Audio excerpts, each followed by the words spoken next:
നബിതങ്ങളെക്കാൾ 15 വയസ്സ് കൂടുതലുണ്ട് ഖദീജ ബീവിക്ക്. നബിതങ്ങളെക്കാൾ 15 വയസ്സ് കൂടുതലുള്ള ഖദീജയോട് നബിതങ്ങൾ പറയുന്നു, നീ എന്നോട് പൊരുത്തം ചോദിക്കരുത്, എനിക്ക് നിന്നെക്കുറിച്ച് ഒരു പരാതിയില്ല, എനിക്കൊരു പരാതിയില്ല. ഖദീജ ബീവിക്ക് അള്ളാഹു സ്വർഗത്തിൽ ഒരു വീട് കൊടുക്കും, ഒരു കൊട്ടാരം. എന്തിനെന്നറിയോ?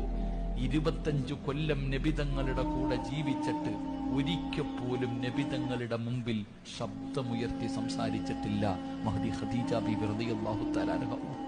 25 കൊല്ലം നബിതങ്ങളെക്കാൾ 15 വയസ്സ് കൂടുതലുള്ള ഖദീജ ബീവി നബിതങ്ങളുടെ മുമ്പിൽ ഒരിക്കൽ പോലും 25 വർഷത്തിന്റെ ഇടയിൽ ശബ്ദമുയർത്തിയിട്ട് സംസാരിച്ചിട്ട് പോലുമില്ല. അതാണ് ഭാര്യ, അതാണ് ഭാര്യ. ആ ഖദീജ ബീവിക്ക് അല്ലാഹു അതിനു പകരം സ്വർഗത്തിൽ ഒരു കൊട്ടാരം കൊടുക്കുമെന്ന് നബിയുനാ റസൂലുള്ളാഹി